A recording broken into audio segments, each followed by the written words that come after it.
The Portland morning was crisp, the kind where the Willamette River's mist clung to the pines and seeped into the bones of my small bungalow. I, Hilda Morales, a 70-year-old retired housekeeper, stood in my garden, pruning roses with hands that had scrubbed floors for 40 years. My fingers, knotted with arthritis, moved with care, but my heart was unsteady. 42 years of raising my daughter, Laura, and nurturing my granddaughter, Sophie, had woven a tapestry of love that seemed unbreakable. Our lakeside cabin on Lake Oswego, the vintage Triumph motorcycle my late husband, George, polished like a jewel, and memories of family summers under Oregon's endless skies. But now, that tapestry was unraveling, thread by painful thread.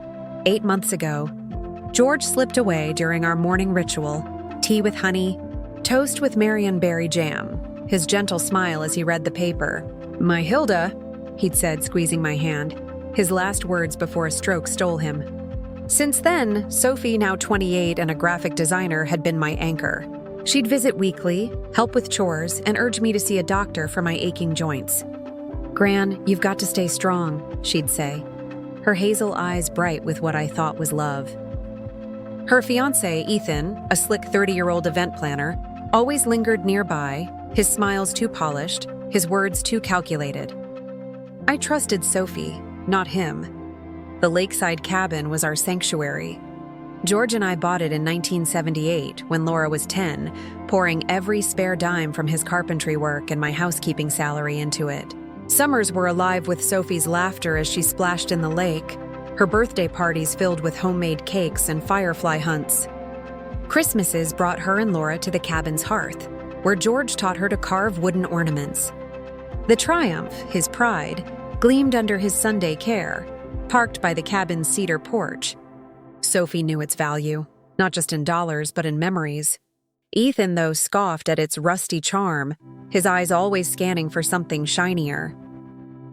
That morning, I sat in the doctor's waiting room, the fluorescent lights harsh against the gray linoleum, when my phone buzzed. It was Sophie, her voice cold, distant like a stranger's.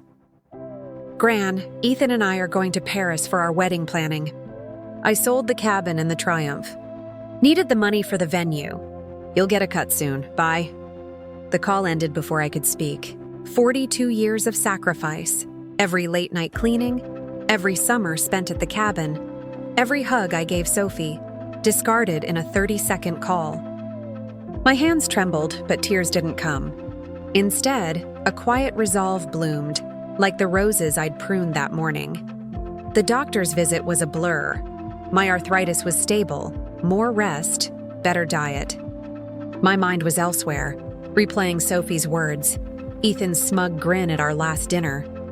Then I remembered George's final gift, 3 days before his death. He'd handed me a manila envelope, his eyes serious. "Hilda, keep this in your desk. Open it if I'm gone when you're ready." Grief had buried that moment, but now it called to me like a beacon across the Columbia Gorge. At home, I retrieved the envelope from my oak desk, George's steady handwriting spelling my name. The bungalow was silent, shadows dancing across the quilted couch we'd bought together. My hand shook as I tore it open.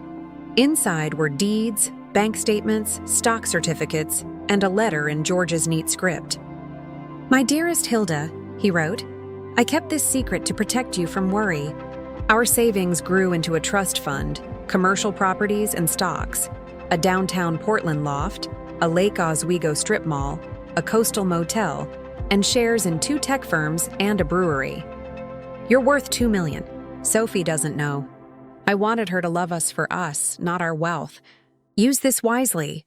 My breath caught. Deeds named me the sole heir of Evergreen Holdings, including the apartment Sophie and Ethan rented.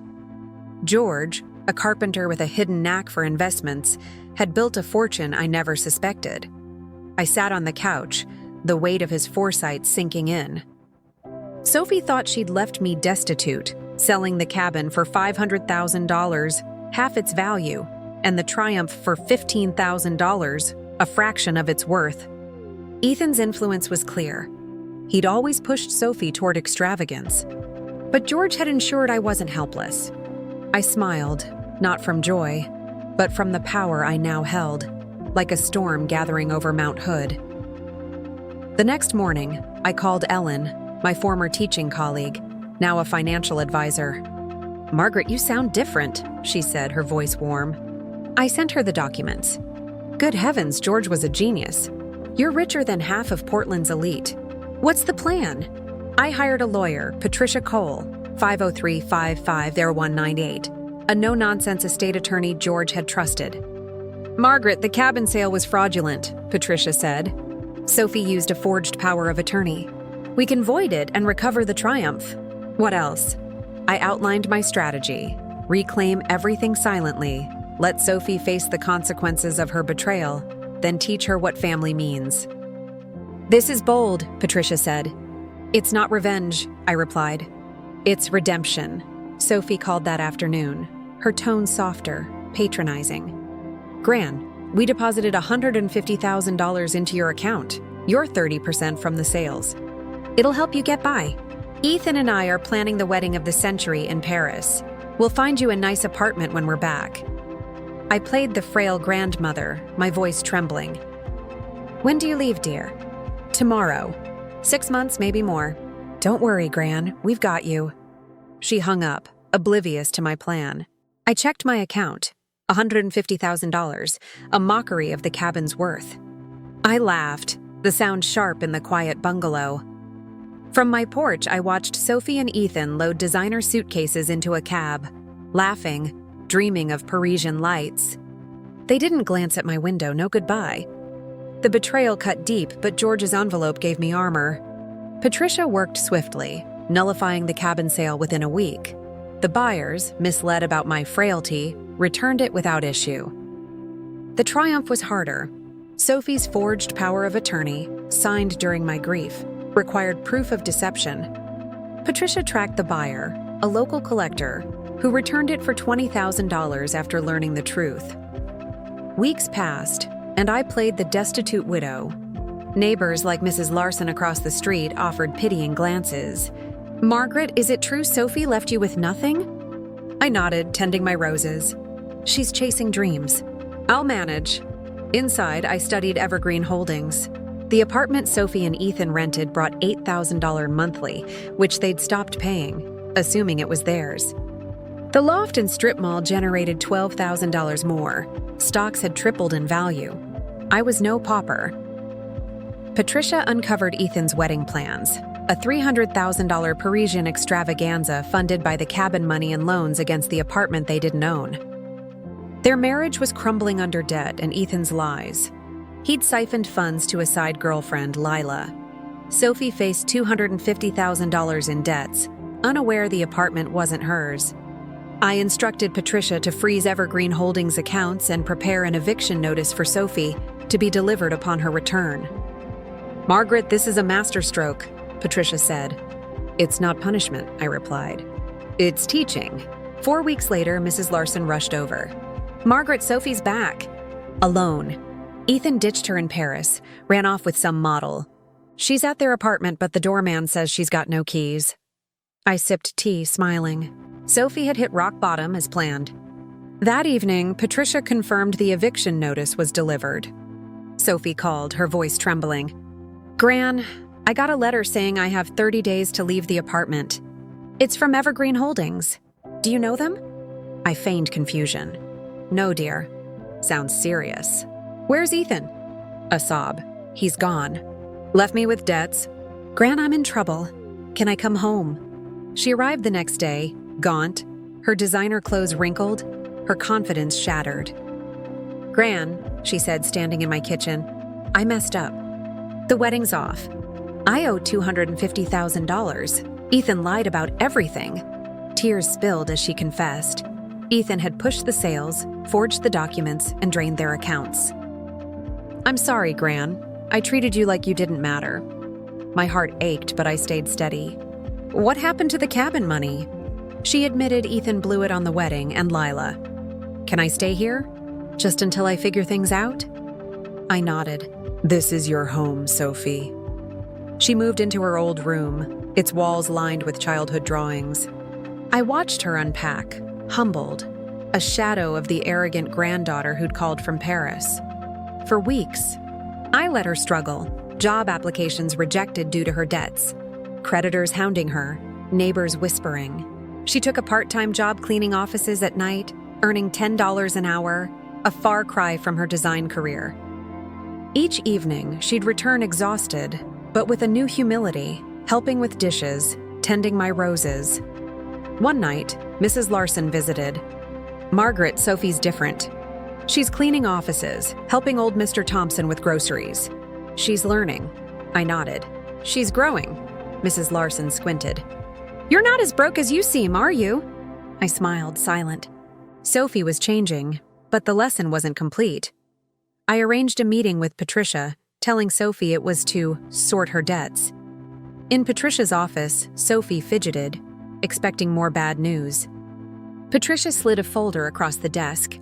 Sophie, these documents prove Ethan forged your grandmother's signature to sell the cabin in Triumph. The sales are voided, Sophie blinked. But who paid for this? I took a breath. Sophie, your grandfather left me more than you knew. Evergreen Holdings, the company evicting you, is mine. The cabin, the Triumph, properties, stocks. I'm worth $2 million. Her jaw dropped. You knew? When I sold everything, when I left you, you knew? I nodded. Why didn't you stop me?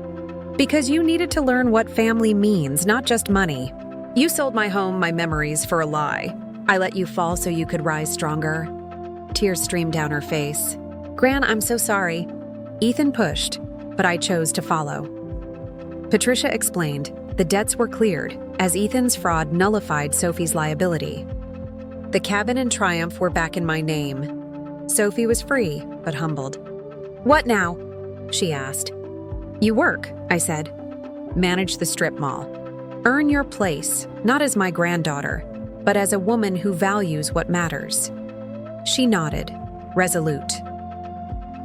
Months later, Sophie thrived at the strip mall, learning its operations, helping tenants.